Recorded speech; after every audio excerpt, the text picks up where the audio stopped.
Welcome back to our complete walkthrough of the 2021 IB Physics SL Paper 2. In this video, we're tackling question 3, which is all about waves. Without further ado, let's get straight to the problem. The question says a sinusoidal sound wave is produced by a speaker and travels through the air in the room at a speed of 345 meters per second. A microphone at point Q records the variation of displacement of air molecules. The graph shows the displacement x as a function of time t. Positive displacements are away from the speaker. Calculate the wavelength of the sound wave. So what's the question saying? Well, we have a speaker. Let's say we have a speaker and we have a microphone. The speaker is producing sound waves that travel and reach the microphone. And we are given a graph between the displacement and time. That's shown here. And we are supposed to find the wavelength. The incorrect way to do this is to look at this distance from this peak and all the way to this peak and say the distance between peak to peak is wavelength. That's incorrect here. Why is that incorrect? Because if you look here, the x-axis is time. It's not distance. Wavelength is measured in meters. Time is in seconds. Those are two different quantities. So that's one common misconception students have. If you have a plot between displacement and time, don't make the mistake for saying that the wavelength would be the distance between two adjacent peaks. Okay, then what does this graph mean? You have to keep in mind what a sound wave is. Sound is a longitudinal wave. What does that mean? That means if we had, let's say, a sound particle, a molecule of air, how would that move? If this is its mean position, it's going to go to the right, to the left, and keep on oscillating back and forth. That's what the plot is saying. When the plot at time t equals 0 is at its maximum, it means the air molecule is at the rightmost extreme. It's over here. And then if you look at the plot is going down. That means the particle is moving to the left and reaches the origin. At what time does it do so? Over here. What happens after that? The plot becomes negative. This means the particle is going to the left. All right? And it's at the leftmost extreme over here. Then the particle comes back and its displacement is 0. That means it returns to its original spot, its equilibrium. And then the graph climbs back up. This means that the particle is going to the right. So overall, in one period, what has happened is start off here, goes all the way to the left, and comes back all the way to its starting position. So we have to interpret this plot with displacements on the horizontal axis. Okay, then how can we use this plot for our question? Well, if you look, the time between these 2 points is given, it's 5 milliseconds. This means the time it takes to start here, go all the way to the left and return back. The time it takes for one complete oscillation is 5 milliseconds, and that's what time period is. So that means this plot essentially gave us the time period. The time period is 5 milliseconds. Great. Okay, how would this help us to find the wavelength? You must remember we have an equation V equals lambda f. All right, a wave equation. We also know frequency is 1 over time period. I'm going to substitute this back here. What's the equation that we will get? Well, this equation will turn out to be V equals lambda over t. All right, I can rearrange this equation for lambda. So I can write lambda equals V times t. Great. So we have an expression for the wavelength. Do we know V? Yes, that's given to us. Do we know the time period? Yes, we found it. So all we have to do is to substitute the values. So let's do that. So we have V equals 345 times the time period, which is 5 milliseconds. And this gives us a value of V equals 1.72 meters per second. And that solves the first problem. Let's move on to the second one. A second speaker is turned on, producing another sound wave that travels through the same point Q. The graph below shows the displacement of air molecules for each of the two waves at point Q. The original wave is shown as a solid line and the new wave is a dashed line. Okay. The first question that we have is state the phase difference between the two waves in radians. So now what has happened is we have the same microphone, but now we have two sources. We have our original wave and we have an additional wave in the same medium. So we have two waves and those are shown in the plot here. Okay, we want to find the phase difference between them. If you look closely, you will see that one of the waves, the dotted one, is a sine wave. The other one is a cosine wave. And what's the phase difference between sine and cosine? It's pi over 2. It's 90 degrees. So we can right away say the phase difference is pi over 2. You can also think of this in another way. You can say that, well, this wave is ahead from this wave by quarter of a period. This is quarter of a period. One full period, one complete time period gives us a phase difference of 2 pi, but we have quarter of a period. So I'm going to divide with 4 on both sides. 2 and 2 cancels and we are left with pi over 2. So if you have a quarter of a period, the phase difference is pi over 2. Both of them agree. Okay, good. So that solves the first part of the problem. Let's move on to the second part. Identify a time at which the displacement of the air at Q due to the original wave, that is the solid line, is 0.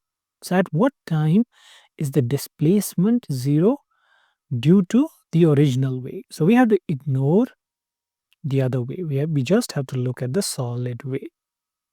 Now if we look over here, this is where the displacement is 0. So this would be a quarter of a time period. What's the total time period? We can read it off. This is the total time period, 5 milliseconds. And we have a quarter of a period. So it's 5/4 of a millisecond. You can as well choose this point. That also works. At this point, the displacement is 0.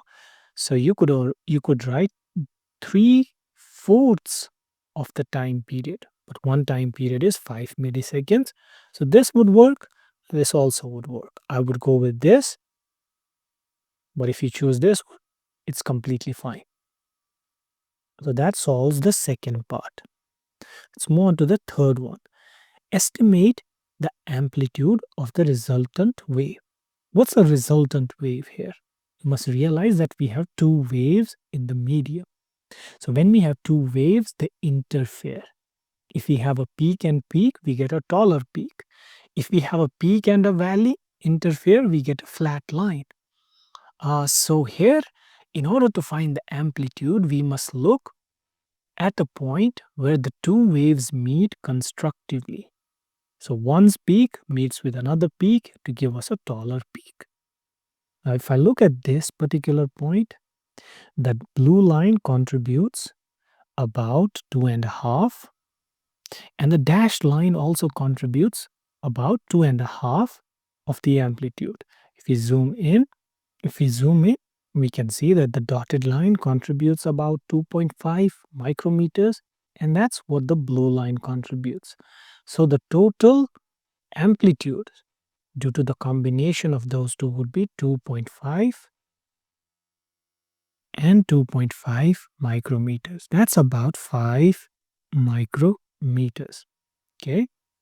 Any other point, if you choose, its value is going to be less than 5 micrometers. Let's say if we choose a point over here, then the blue contributes 0 and the dashed one contributes 3. So the total sum 0 plus 3 is 3 micrometer, which is less than this. For amplitude, we have to figure out a point where the two numbers add up to produce the largest number possible. And a good guess would be this. Alright, so this is our amplitude. That solves this part of the problem. Let's move on. The engineer now tests a hollow cylindrical tube, open at one end and closed by the speaker diaphragm at the other. A standing sound wave is established in the tube. The wavelength of this wave is 0.8 meter.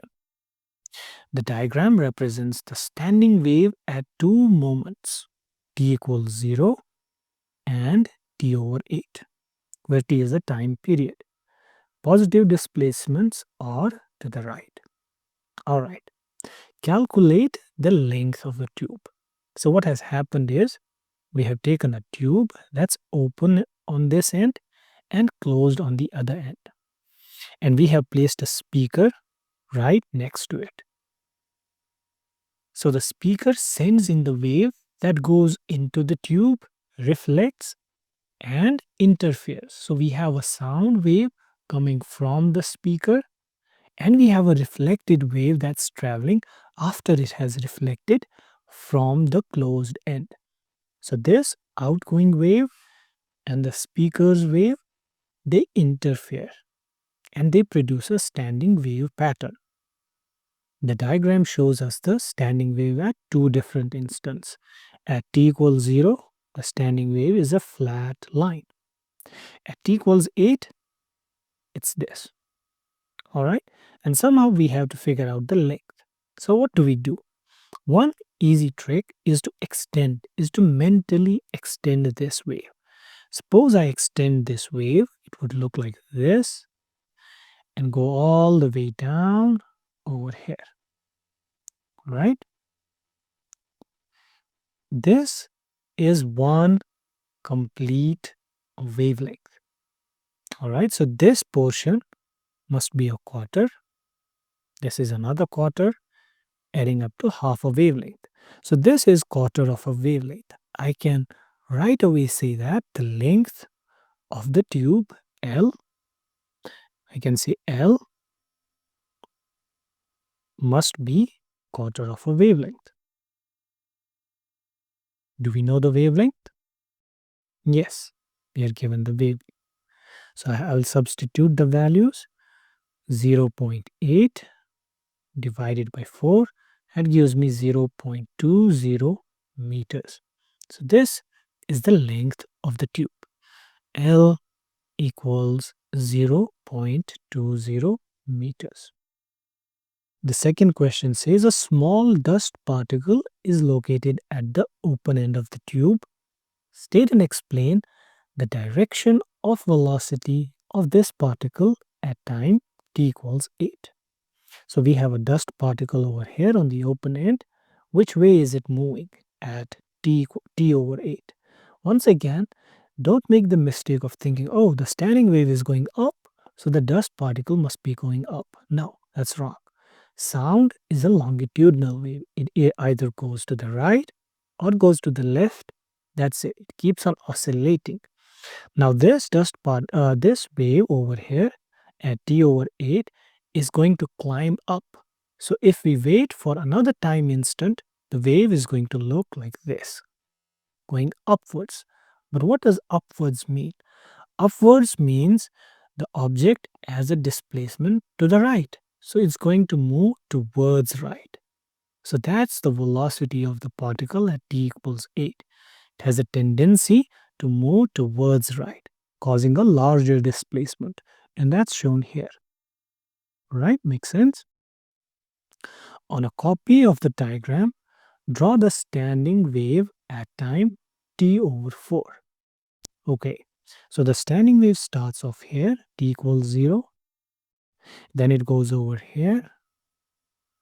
All right, and then it returns back.